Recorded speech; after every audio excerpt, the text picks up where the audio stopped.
mantika. Lagay natin sibuyas.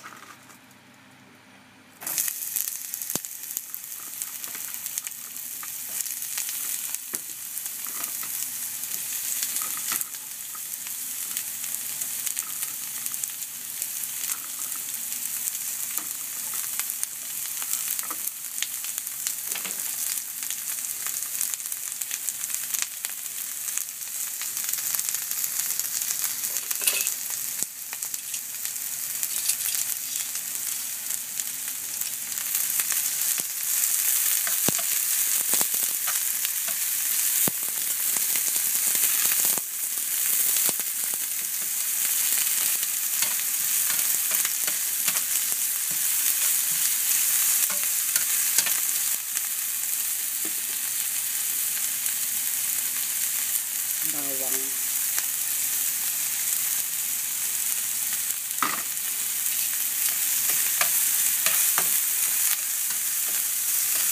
Bawang po, sibuyas, bawang.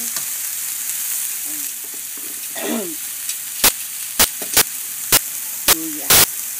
Sunod natin yung luya.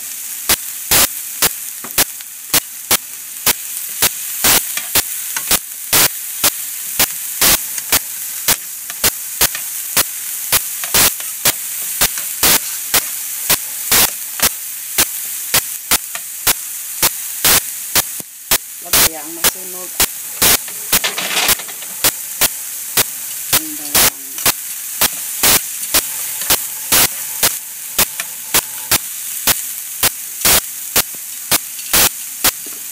Ito natin ang baboy, karning baboy.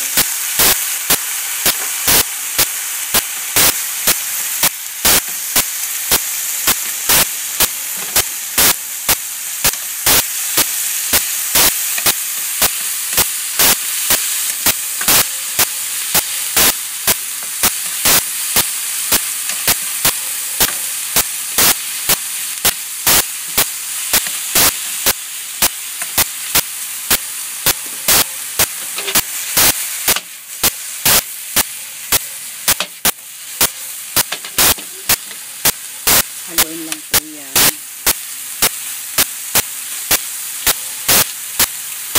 And then pag nag-brown na siya ng konti, sunod po natin ang gata.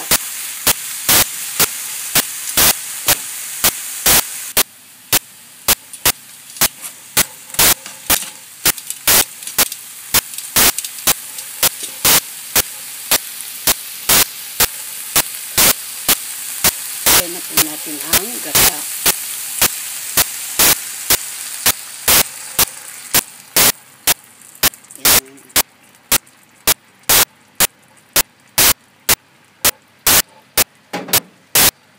Fresh milk.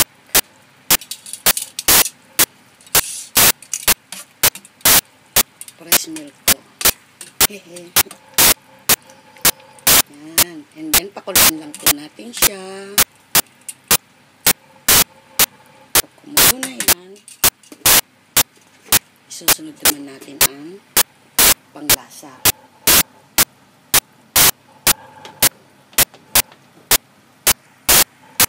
Huwag niyo muna siyang tatakpan. Pag medyo kumulo na siya, saka natin siya takpan. Para hindi lumabas yung gata, hindi umapaw.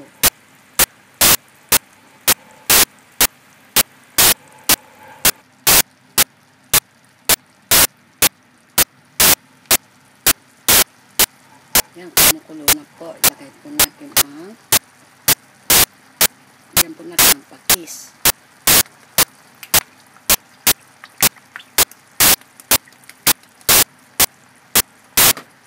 Paminta.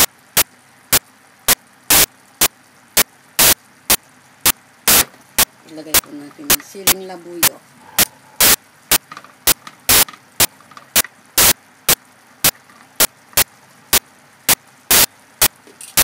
Haluin ito.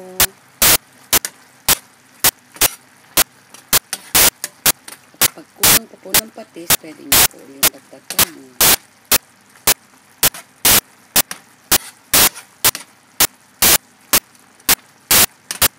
Ako po medyo iga po ang gusto ko. Medyo tuyo po.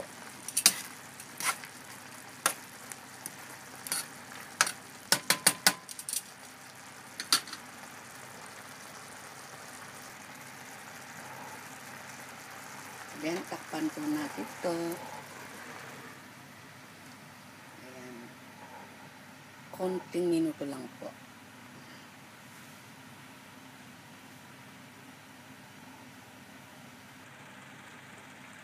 Pwede na po natin alisin ng takip.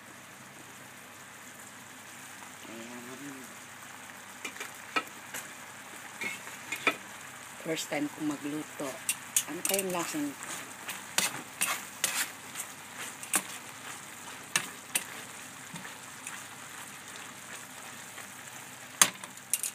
Tingnan ko nga.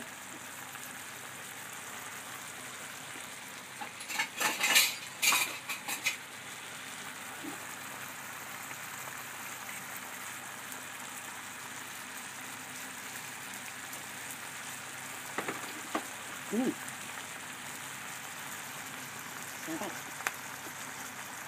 At isunod po natin ang lagay na po natin ang langka. Ayan. Gayatin niyo po muna yung langka ng maliliit para hindi masyadong saya sa gas. Or ilagam po muna natin ang langka. Pero ang langkang ginamit ko ay yung nasa lata po. Kasi mahirap hanapin dito sa Japan ang fresh na langka. So, haluin po natin to. At kung kulang pa po sa lasa, dagdagan nyo po yung patis niya.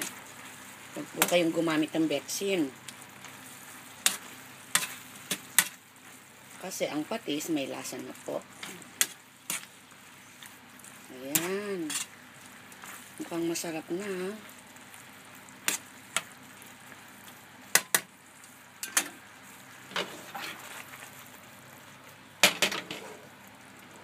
Then, takpang po muli natin ito.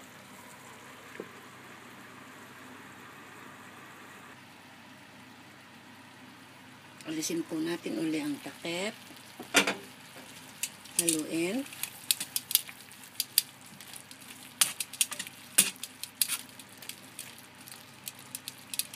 Lutuin po nyo hanggang sa lumambot yung baboy.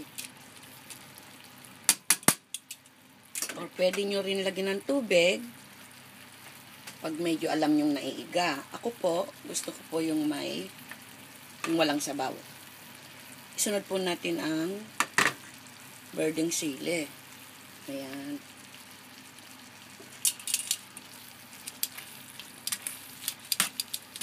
Kung gusto nyo po na maanghang, dagdagan nyo pa ng maraming labuyo. Ako po, medyo lang. Diet din po ako sa maanghang ngayon.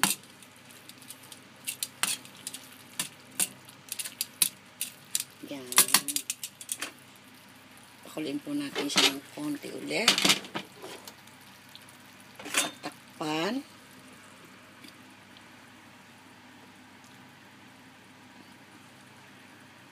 Hanggang sa maluto. At pwede nyo na pong iserve yan. Yan, buksan na po uli natin. Ang pinakahuli ay lagay po natin ang ating buong siling berde. Yan, luto na po yan. Medyo igap po. Kaya, yan po ang gusto ko. Yung mga mahilig kumain ng mga gulay dyan, maganda po yan sa katawan. And then, patay na po natin ang apoy. Luto na po yan. And then, serve nyo na po sa inyong mga mahal na pamilya. Ako lang ang kakain. Hindi po kasi kumakain ng aking mga alaga dito sa bahay. So, may ulam na po tayo. Hanggang sa muli po, babalik po si Lola Jem, ang inyong lola sa kusina.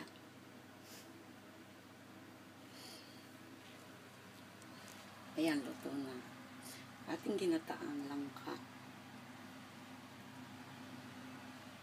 Ang ating ginataang langka.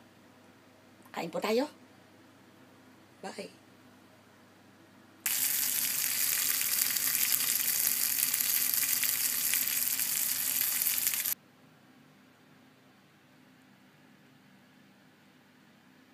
Ayan, tapos na po. Then, sabayan natin ng tuyo. Kain na tayo.